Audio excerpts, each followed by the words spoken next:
Donc pour se préparer pour une échéance, je travaille avec 2 personnes par rapport au coaching physique et au coaching mental. J'ai un coach de sport qui vient toutes les semaines de Caen et le coach mental, on fait beaucoup de visio parce que lui, il est dans le sud de la France et donc on s'est au téléphone régulièrement avant, pendant et après les échéances. En ce qui concerne Ellipso, lui, il a un travail quotidien qui est plutôt axé sur son physique et sur le fait qu'il soit bien dans son corps. S'il est bien dans son corps, il est bien dans sa tête. Pendant l'hiver, on va les préparer, on va essayer de les faire évoluer, de les dresser un peu plus, etc., de les faire avancer dans le fonctionnement et dans le dressage. Et pendant la saison de compétition, entre les compétitions, on va être plus sur de l'entretien, que ce soit donc le cardio avec les galops, que ce soit le dressage, que ce soit l'obstacle évidemment. Moi j'aime beaucoup aller travailler aussi sur mon spring garden en terrain varié pour travailler la proprioception.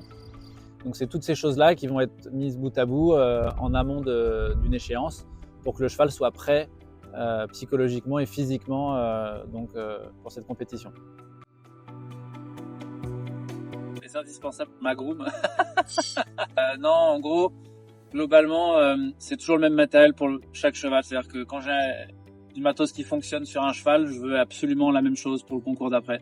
Donc c'est sûr que là, ma groom est très utile parce que c'est elle qui sait ce que j'aime et ce que je veux. Et pour moi, je dirais le gilet ITER, c'est assez facile à dire parce que je ne partirai jamais sans sur le cross. Donc ça, il est systématiquement emmené.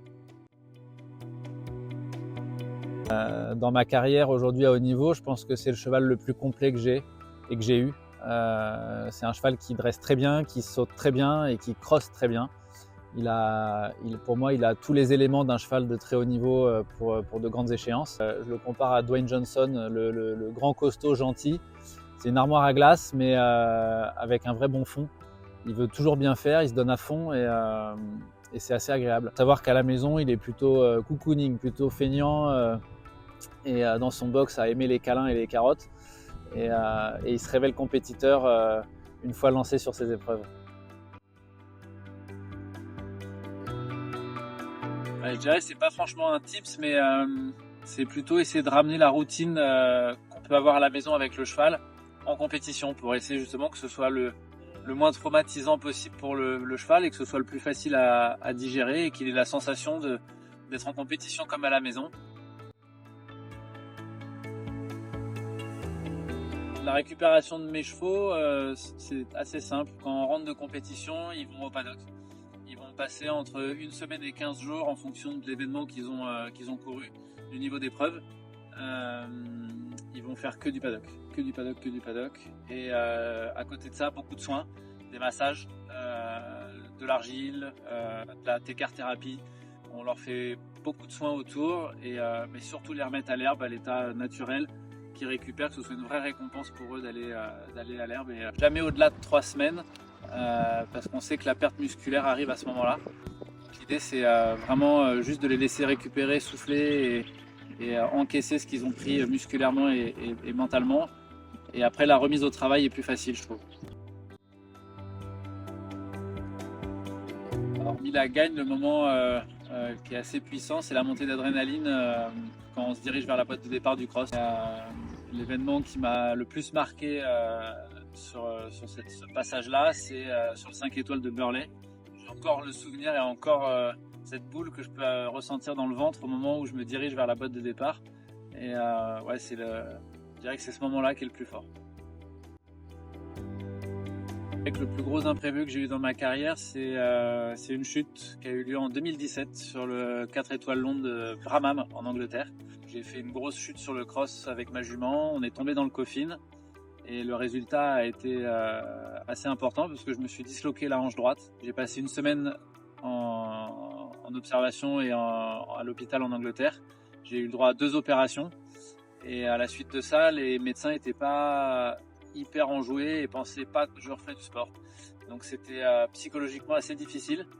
Et finalement, par le travail mental et physique, c'est-à-dire la rééducation avec les kinés, on s'est rendu compte que je récupérais vraiment très très bien. Et la chute avait eu lieu au mois de juin et j'ai commencé la rééducation physique au mois d'août. J'étais à cheval 1er septembre. C'était en compétition, je dirais 3 semaines après.